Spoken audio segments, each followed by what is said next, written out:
Hi, I'm Shane Wilson. I am a writer of magical realism stories, so fiction. When I got to Azule this year, I was working on my third novel, tentatively called The Woman with a Thousand Faces, another magical realism story. It's a part of this bigger universe that I'm creating. All of the novels are kind of interlinked, but they're not direct sequels to each other. All the stories stand alone, but if you read them all, they're little, like Easter egg type things in there for you. And in terms of like how Azule has impacted my writing this year specifically, it has been just another batch full of like fantastic experiences that a couple of things have happened this year with me and the other resident, or like this dog that came up this year, that have already found their way into the book that I'm writing now. And so there's like a little shout out to the little dog that we met and to Betsy in this new book. What's a really cool thing about this place is how many different kinds of people we get to meet here, And when we talk to each other about our processes, which I think is one of the most valuable things here, because in my real life I live in a bubble. For the most part, visual artists live in a bubble, and everybody just sort of like hangs with their own. I hang with a bunch of writers, they hang with a bunch of visual artists, and here you're forced into these situations where you can see and meet and talk to like all kinds of people about the way that they make their art. And there's a lot of I think there's a lot of crossover also between all of the different things. It might look different.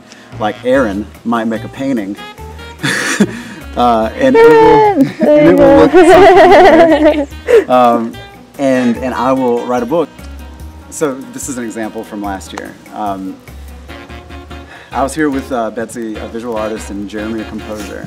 And when we left, we all left with some sort of a tribute to Azule in our own art form.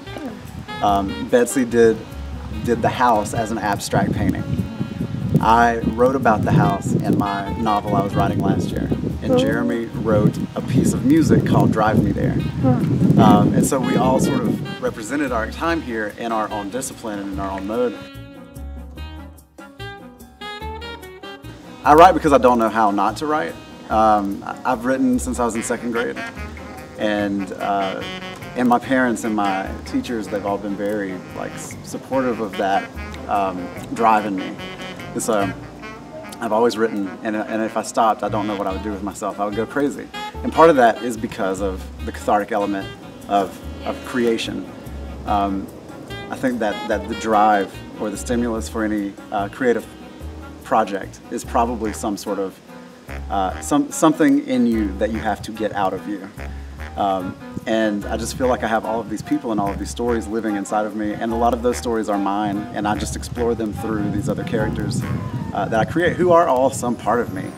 Salman Rushdie, who's a guy that was influential to the way that I write, did a thing in his novel Midnight's Children. The main character says, "I have been a swallower of lives, and to know me is to know the live."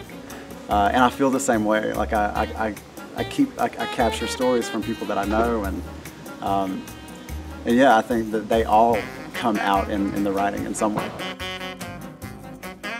I was a poet, I guess. I had published poetry, and I was going to try to write a poem. It was a breakup poem about a girl that I saw and the last day I saw her, it was raining, and it was like a year later, and I wrote 7 pages of god-awful, terrible poetry.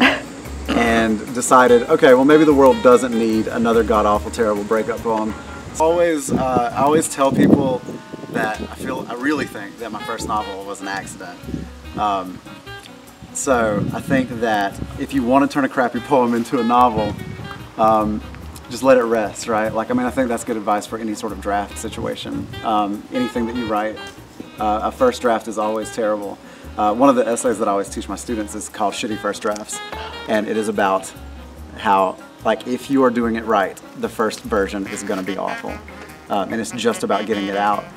And I think that we all have the creative impulse in us, and we just have to figure out what our mode is, right? Some of us write, and some of us paint, and some of us do all sorts of things.